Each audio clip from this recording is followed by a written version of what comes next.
Feliz Año Nuevo. Hoy es un día muy especial porque comenzamos un nuevo trimestre de estudio de la Escuela Sabática, el primer trimestre de 2023. Y estamos muy agradecidos a la editorial adventista Sa Feliz por proporcionarnos la producción diaria de los vídeos de la Escuela Sabática.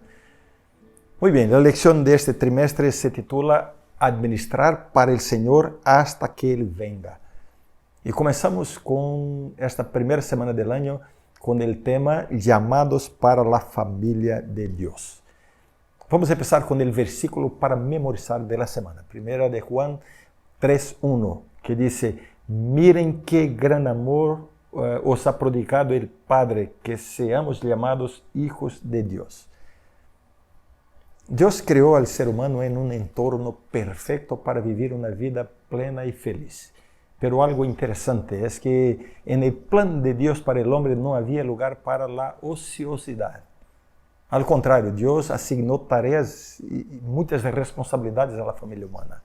A Adán y Eva les ordenó multiplicarse, cuidar del jardín y poner nombre a los animales. Mira, de forma objetiva, Dios aquí estableció 3 niveles de responsabilidad. En primer lugar, el cuidado de la familia. Si iban a multiplicarse, llenar la tierra, esto implicaba la responsabilidad del cuidado y la educación de los hijos. En otras palabras, grandes responsabilidades en la familia. En segundo lugar, el cuidado del jardín, cultivar, ornamentar, cuidar. Todo eso implicaba un trabajo útil y productivo. Es cierto que ellos no dependerían de este trabajo para su subsistencia.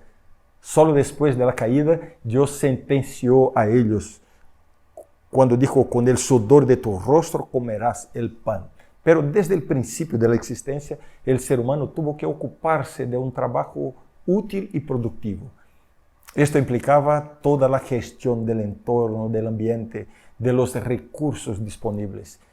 Y el tercer nivel de responsabilidad se centraba en la relación con la naturaleza, con los animales. Dar nombres a los animales es una muestra de la superioridad del hombre sobre todos los órdenes creados. Y esto implicaba una responsabilidad, un cuidado. Después de la caída muchas cosas cambiaron, pero el principio de la responsabilidad y el cuidado de la familia, ¿no? La ocupación útil y productiva y la administración de todos los recursos disponibles sigue siendo válido. Dios nos confía a nosotros la administración de las cosas, incluido todo lo relacionado con el reino de Dios aquí en la tierra.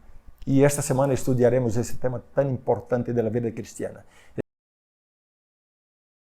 El título de la lección del domingo es Somos parte de la familia de Dios. Para la lección de hoy quiero leer el texto de Efesios 3, 14 y 15, que dice: Por esta causa doblo mis rodillas ante el Padre de nuestro Señor Jesucristo, de quien toma nombre toda la familia en los cielos y en la tierra. El plan de salvación es un proceso de adopción. En cierto sentido, todos somos hijos de Dios, en el sentido de que todos hemos sido creados por Él. Pero en términos de relación con Dios, los seres humanos nacen separados, apartados del Creador. Esa es la condición natural de todo ser humano desde la caída de Adán y Eva. Cuando aceptamos a Jesús como nuestro Señor y Salvador, entonces somos adoptados en la familia de Dios en este nivel, ¿no? Nos convertimos en sus hijos en la esfera de relación y no meramente por creación. Cuando Jesús resucitó, no permitió que María le tocara hasta que Él fuera primeramente al Padre. Y en aquel momento le dijo a ella: Ve a mis hermanos y diles: subo a mi Padre y a vuestro Padre. Mira, de este modo Jesús se hizo nuestro hermano. Nos llama de hermanos. Y Él ya lo había mostrado eso cuando enseñó la oración del Padre Nuestro a los discípulos, cuando dijo: Padre nuestro que estás en los cielos. ¿Has pensado alguna vez en esto con atención? Somos una familia. La iglesia está representada por la metáfora del cuerpo de Cristo en la Biblia. Y esto tiene mucho sentido, sobre todo en lo que respecta al lugar, a la importancia de la participación de cada uno en este cuerpo. Pero la iglesia también está representada por la familia. La Biblia dice que el marido debe amar a su mujer como Cristo ama a la iglesia. ¿Ve? La relación matrimonial representa la relación entre Dios y su iglesia. Y cuando la Biblia subraya que somos hermanos y hermanas en Cristo, una vez más está utilizando la relación familiar como modelo de la relación que debe existir entre nosotros como pueblo de Dios. En el fondo, pero muy en el fondo, yo creo que estamos muy lejos de este ideal de Dios para nosotros como iglesia. Cuando veo tanta intriga entre nosotros, tanta disputa por el poder, por los puestos de la iglesia, tanta envidia, tantos celos, tanta crítica, o estoy exagerando. Me gustaría que fuera una exageración, pero lamentablemente no lo es. Y lo peor es que muchas veces revestimos estos sentimientos negativos, nuestras intrigas, con una falsa piedad. Criticamos, hablamos mal y condenamos porque en el fondo estamos defendiendo la pureza de la iglesia. ¡Qué error! La mejor manera de ayudar a la iglesia es a través de un ambiente de amor, apoyo mutuo, oración y fraternidad. Mientras no cambiamos eso, estaremos poniendo obstáculos a la predicación del Evangelio y a la conversión de muchas personas a Cristo. Hola, buenos días. El título de la lección para el lunes es Dios es el dueño de todo. El famoso escritor Oscar Wilde escribió una vez lo siguiente. Él dijo, los jóvenes de hoy piensan que el dinero es lo más importante en la vida. Cuando envejecen, descubren que tenían razón.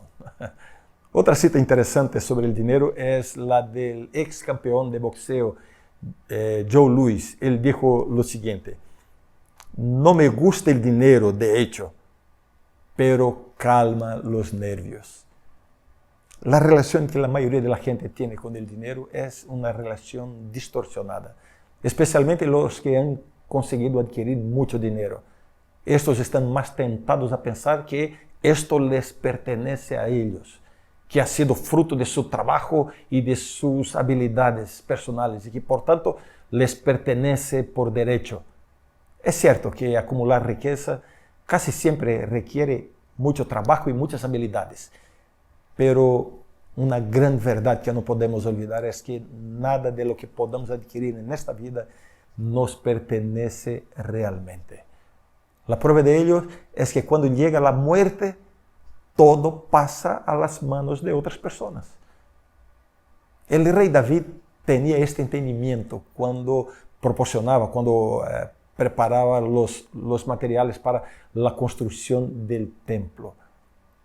Eso requería valores muy altos, materiales muy caros, pero entonces David le dijo a Dios lo siguiente, solo te devolvemos lo tuyo.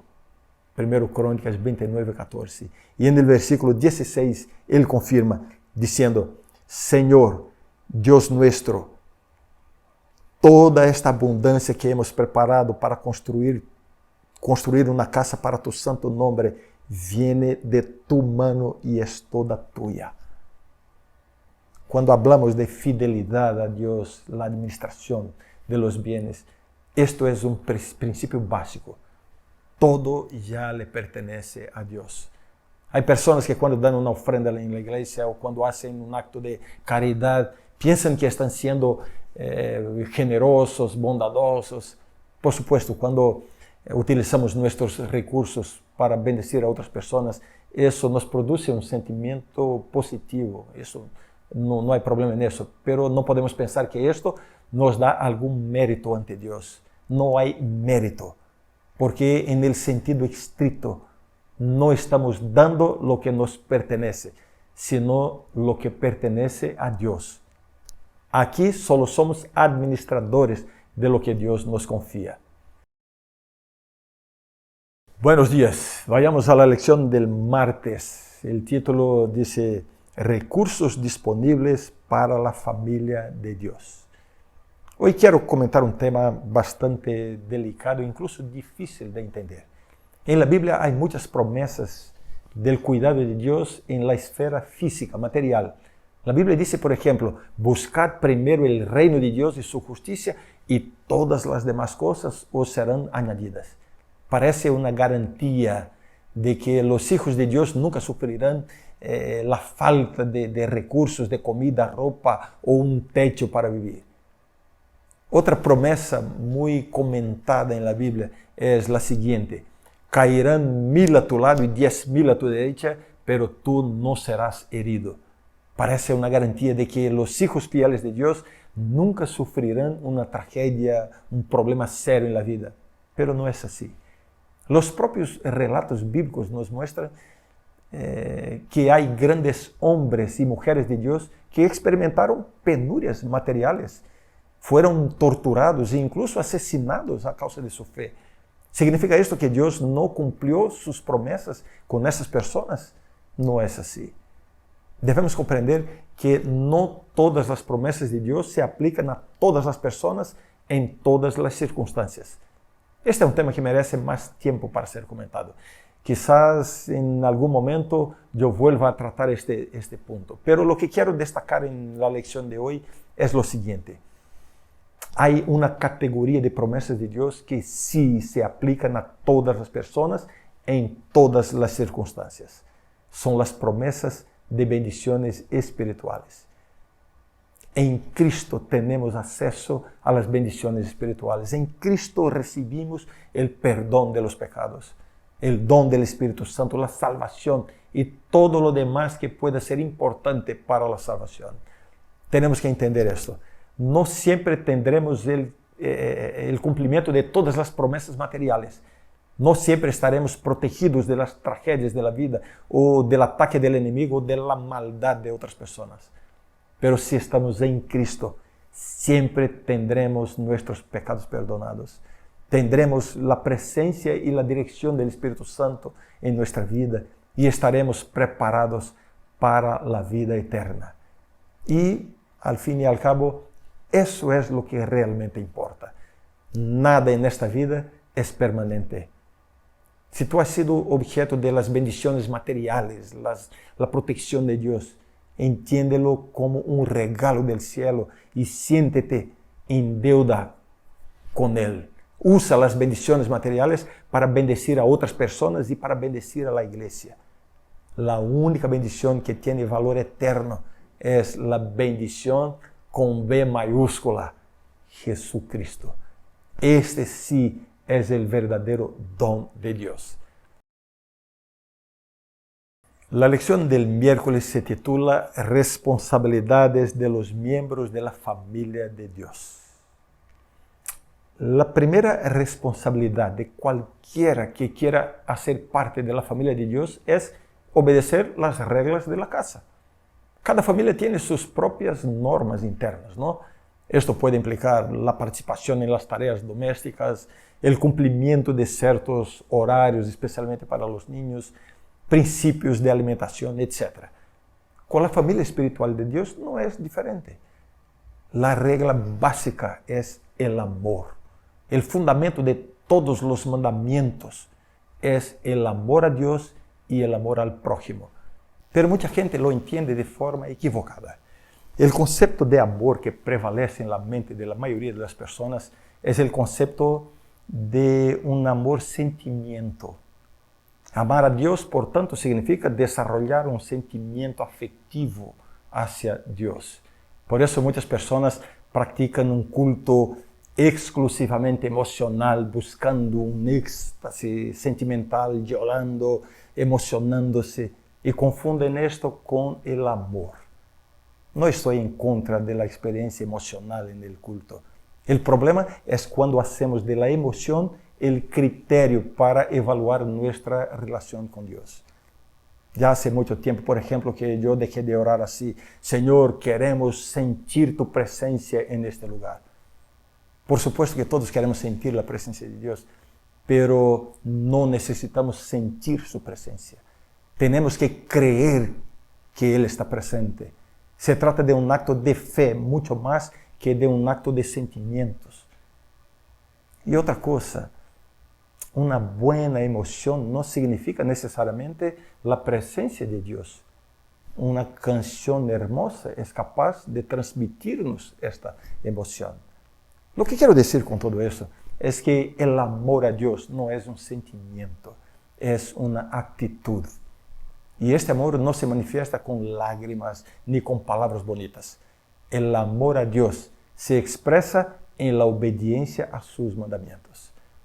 Mira lo que dice Deuteronomio capítulo 10.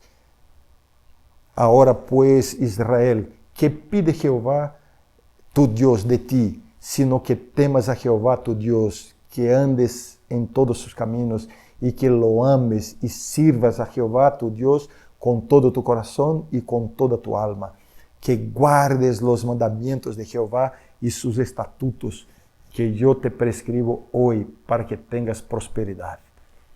Y el apóstol Juan lo confirma, él dice lo siguiente: pues este es el amor a Dios, que guardemos sus mandamientos. Esta obediencia no debe confundirse con el legalismo tan condenado en la Biblia. La obediencia legalista no está motivada por el amor. Es un esfuerzo humano para obtener méritos ante Dios. Esto no funciona porque nuestra obediencia nunca será perfecta hasta el punto de hacernos merecedores de la salvación. Siempre dependeremos de la gracia y de la misericordia de Dios. La obediencia que exige la Biblia es la que brota de un corazón agradecido y apasionado por Dios. No es un esfuerzo por alcanzar la salvación, sino una expresión de amor y gratitud por la salvación ya alcanzada por la fe, mediante la fe en Cristo. ¿Entiendes ahora? Hola, vamos a la lección del jueves. Tesoros en el cielo. Esta figura de lenguaje fue utilizada por Jesús en el Sermón de la Montaña. Él nos hizo esta advertencia: no os hagáis tesoros en la tierra, donde la polilla y el orín corrompen, y donde ladrones minan y hurtan, sino haceos tesoros en el cielo, donde ni la polilla ni el orín corrompen, y donde ladrones no minan ni hurtan. Porque donde esté vuestro tesoro, allí estará también vuestro corazón. San Mateo 6, 19 al 21. La Biblia no prohíbe aquí en este texto ser rico o trabajar honradamente para adquirir riquezas. La advertencia aquí es no hacer de las riquezas terrenales nuestro mayor tesoro. Y la razón es obvia. Nada de lo que acumulamos aquí es permanente o esencial para la felicidad humana. Está más que demostrado que la felicidad en la vida no está relacionada con las riquezas materiales. La Biblia hace hincapié sobre el uso que hay que hacer de los recursos materiales que Dios nos da. El plan de Dios es que las bendiciones recibidas sean compartidas. El llamado de Dios a Abraham, por ejemplo, es una lección, es una clase sobre este tema. Dios prometió a Abraham un montón de bendiciones, incluyendo bendiciones materiales y familiares. Pero al final Dios le dio una orden clara: Abraham, sé una bendición. Y también le dijo: en ti serán bendecidas todas las familias de la tierra. El llamado de Dios a Abraham no era para bendecirle a él, sino para hacer de él un instrumento, un canal de bendición para otras personas. Sabes, muchas personas viven buscando bendiciones materiales de Dios. Incluso prometen: Señor, si me das esto y aquello, ayudaré a los necesitados, ayudaré a la iglesia. Sabes, este no es el orden de las cosas. No hay que esperar recibir más para comenzar a compartir. Empieza a compartir lo poco que ya tienes y entonces te estarás preparando para recibir más. ¿Quieres recibir más bendiciones de Dios? Entonces, abre primero la mano. Mientras tengas la mano cerrada, no vendrán bendiciones. Primero abre la mano. Ve qué hermoso texto de Elena de White está en la lección de hoy. Ella escribió lo siguiente: el dinero no es de más valor que la arena, a menos que sea usado para satisfacer las necesidades de la vida, bendecir a otros y hacer progresar la causa de Cristo. Qué bonito, ¿no? Muy bien, ahora te haré dos peticiones. Primero, suscríbete al canal de YouTube de Satellis Bibles, si todavía no lo has hecho. Y segundo, por favor, reenvíe este vídeo a tus amigos a través de tus redes sociales. Animemos a otros a estudiar diariamente la lección de la Escuela Sabática. Será una bendición para todos. Cuento con tu apoyo. Muchas gracias, un fuerte abrazo. Nos vemos mañana. Adiós.